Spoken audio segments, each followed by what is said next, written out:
Hi, everybody. Good evening. It is Sunday evening. I was gonna do like a faith-based.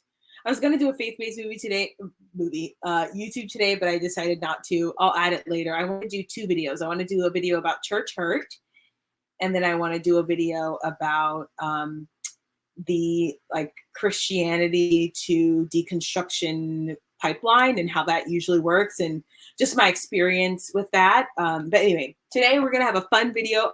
I came across this video of Tabitha Brown, and of course the title was, why Tabitha Brown is sending her son to private school. And you guys know I was a teacher for 12 years, and I have taught in both private and public schools. I've taught in wealthy public schools, wealthy private schools, as well as socioeconomic status schools, and all of that. I'm cooking dinner right now, so we're gonna listen and talk. I'm just using this taco seasoning.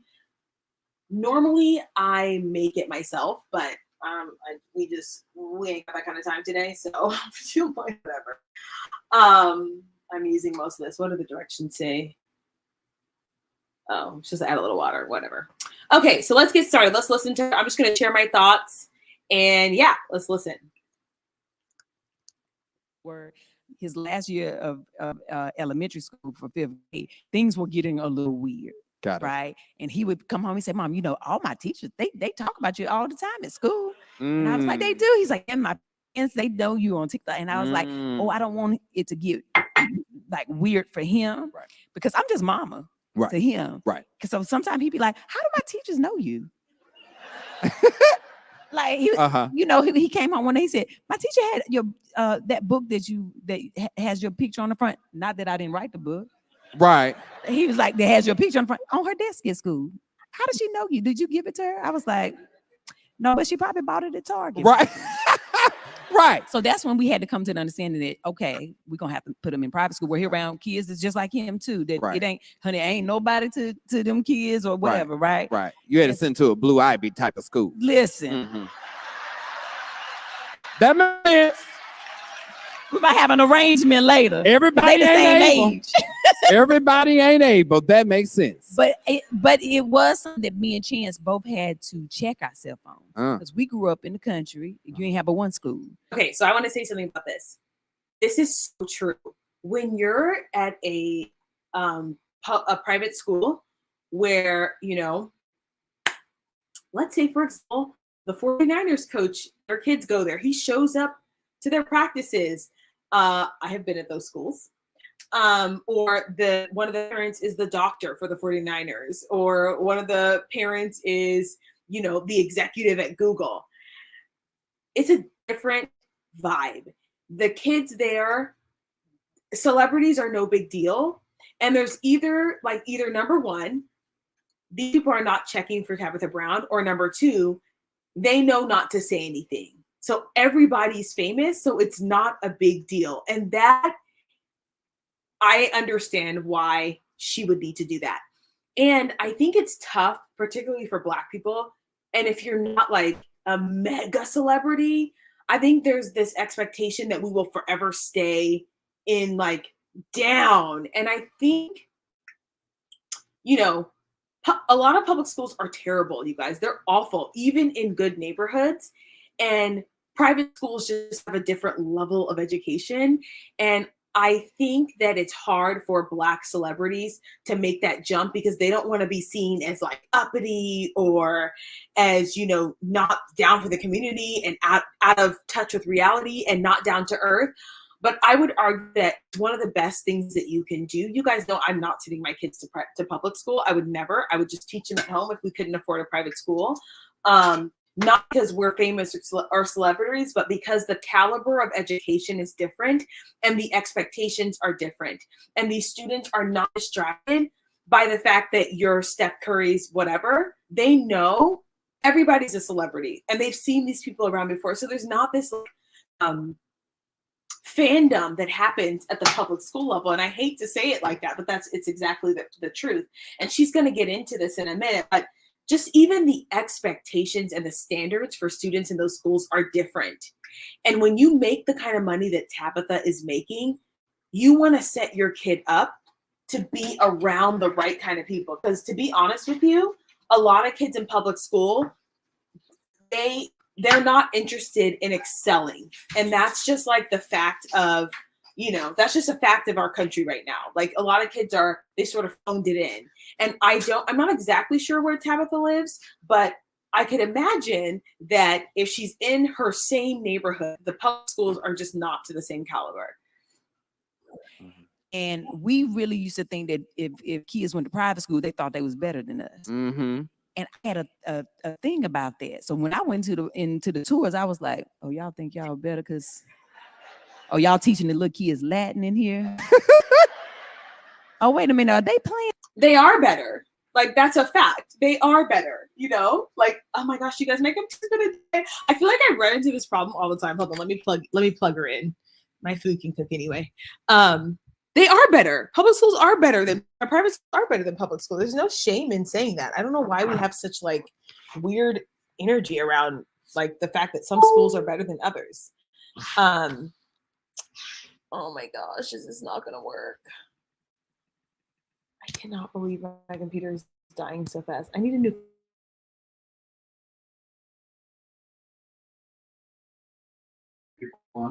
Yes. I need a new computer.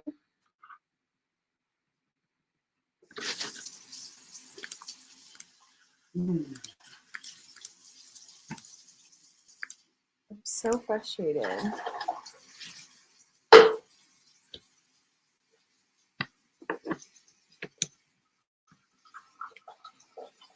Oh, okay, good. We're back. That is so bad. Oh my goodness. I don't like this. I feel this is really ghetto. Okay. Let's go back to this. Okay, we were talking. You heard my whole conversation with my husband. Good thing he didn't say anything crazy. Okay, let's finish listening. Yeah.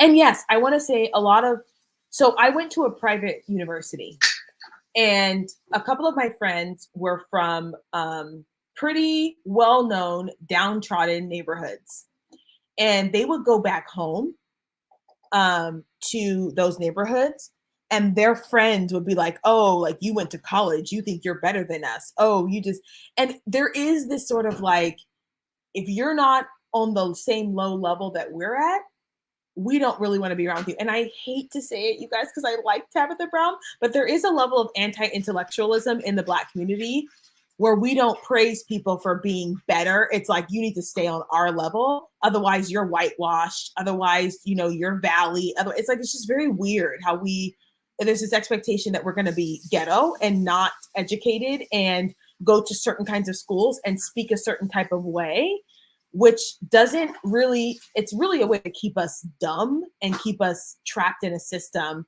when we could be educated and we could be, like, I don't even care about the way people speak, but there is something to be said about being able to enunciate and being able to read and to be literate and to not sound like you don't have any home training. Like, the reason why people talk like that is because they don't have home training. So why would you want a whole group of people to behave like they don't have home training? Do you guys know what I'm saying? It's just a little odd to me. So I understand where she's coming from, because there is this sort of, again, anti-intellectualism in the Black community where we're like, well, if you're going to a private school, you think you're better than me. If you're going to college, you think you're better than me. You have a degree, you think you're better than me. You use multi-syllabic words, you think you're better than me. No one's saying that, but that's like the thought process. So I can imagine what a challenge it is for her to accept that she's no longer just Tabitha Brown. Like, you're not. I hate it, sis. Congratulations. Welcome. You are not just Tabitha Brown. You are now a celebrity. You are now in a different bracket of life, and that's okay. Like, you cannot, there's a Bible verse, she's a Christian, Tabitha, and it says, like, when I was a child, I spoke like a child and acted like a child, and then I'm no longer a child. The same thing goes for whatever tax bracket you're in. Like, if you're in this certain tax bracket around these certain types of people, you're not going to act like you have to just change the way you are, honey. You're just not it. So I know that was hard for her and her husband, because it's a different realm and it's a different world. And her son is not going to have the same experience that she did growing up. And I know that is so hard for people, because even myself, like, we grew up with no money. Like, we were broke. And my child will probably never understand what that's like. And can I teach them the value of hard work? Yes. Can I teach them, about just like being street smart, things that I had to learn that, you don't have to necessarily know these things when you're in a certain neighborhood. Yeah, but it's going to be a different experience for them. And actually, it's for the better. So we have to stop valuing degeneracy, valuing the ghetto, valuing unintelligence, valuing that ghetto lifestyle. Because if we're saying that we want to do better as a people, then we have to stop making that our culture. You know what I mean? Okay, let's finish. Oh, y'all teaching the little kids Latin in here? Oh, wait a minute. Are they playing the violin? Like I was in there and I was like, man, what would my life have been if my daddy could afford to give me this? And then I had to me and Chance sat in the car and we was like, we were being negative in our mind just because of how we were raised. But we have the opportunity to give our son something we never could have imagined. Right. And when my son first started school and the first week he came and said something in Latin to me, I said, well, boy, what? He was like, yeah, Mom, we learned these are the first couple words we learned in my Latin class. And I was like, really, did you like it? He said, yeah, my goal is to be fluent by the time I'm done with school. I said, I know that's right. In 6th grade, that's your thought? I know that's right. Yeah, and I was just so happy to. And that's because when you're around like other high achieving kids, you can't help but to adopt that mindset. And this is why it's so crucial. People hate me for this, but I will never put my child in a situation where they're around people who have less ambition than them. Like it is a crime, I think, as a parent. I was talking to when I worked at a school in the East Side, which you guys know, East Sides are always the sides where there's not a lot of money. One of the police officers I used to work with, because they have resource officers here, we would walk the track and he would say, my family members were upset that I sent my son to an all boys private school.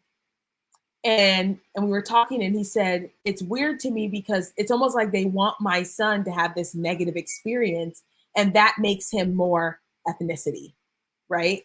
And that makes him somehow more like better, because he's had this weird experience, this, experience of being like downtrodden. And we were both talking about how it's better to have an experience with people where you are striving and you are seeing these people who like their parents are multimillionaires, they're entrepreneurs, they have ambition, versus being the only one in a school who actually cares, and how hard that is. Why would you want your child to experience that? Why would you want them to have to struggle? You know what I mean? And there's, again, we kind of glorify that like tough life, but that's not better. What's better is that this child never has to deal with, someone being like, oh, well, you are not down. You're not Black enough because you don't talk like this, because you speak Latin. Like, praise God. I think your son's name is Quest. He will never have to deal with that. He will have other problems, but no one will ever tell him that because he speaks eloquently, because he's intelligent, that he's not Black enough, because that's what happens in these other schools. I'm just being honest. Like, I've had to have these conversations with students so many times about how your Blackness does not equate to ghetto, and that you have to come out of that mindset that doesn't make you're Black already. Like, you have melanin in your skin. And my mom used to tell me, Martin Luther King would be rolling in his grave right now at the way that some of these people talk and what they think about Black culture, because that's not what he necessarily fought for. Now, people have their qualms of Martin Luther King, as do I. Harriet Tubman will be rolling in her grave. Frederick Douglass will be rolling in his grave because he taught himself how to read by listening to a slave owner teach another person how to read. And we're over here fighting for the right to be dumb. I just can't do it. So let's finish listening. To know I made that decision for him, even though it was something new and it's still new for me. When they be sending emails. So where Joyce went to school, I know I'm talking, y'all. they would, if they emailed or called, you know it was something bad. Right. So baby, they had sent the email and called like the second week of school. When I saw that phone ring, I said, "Oh Lord nervous. Jesus, not my son, because he's so good." And I was like, "Hello," and they was like, "Miss Brown, how you doing?" We was like, "All right, go on and give it to me," you know. And they were like, "We were just calling to see if you had any questions about everything, and to let you know how great Quest is doing. He got this, reading assignment. He did so great in class." I said, "Wait a minute, you calling and give me a good report?" Right. They thorough. I mean, second week of school, and they check in all the time. I love it. Yeah, because nobody's acting a fool in those schools. No child is acting crazy. They're not. I can tell you, working at a private school, wealthy private school, that there's hardly any behavior issues.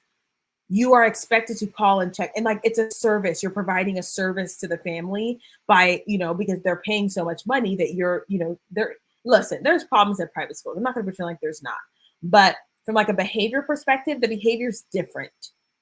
And I can imagine that with Tabitha Brown's son, because it is a celebrity style school, that there's even less problems because we're just not doing that. So yeah, that's how it is. Ask if you got questions, but Chance said they should be checking in. Exactly. You know how much we paying. Oh.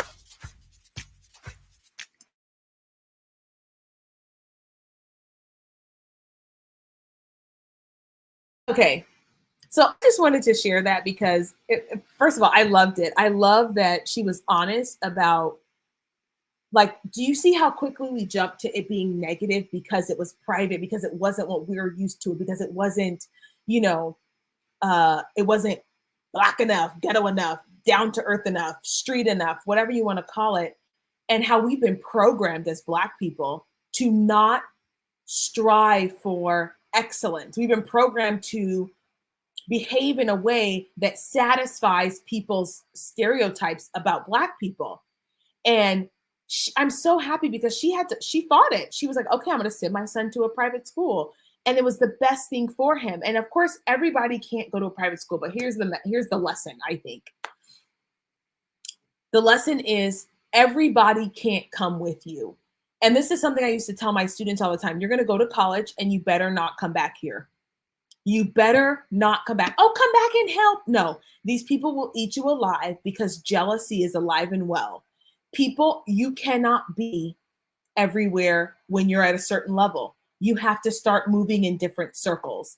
And when you start to get an education and you have certain goals and you want to be in a certain tax bracket and you want to work at a certain kind of company, you have to learn how to play the game and put yourself in positions where you're going to win.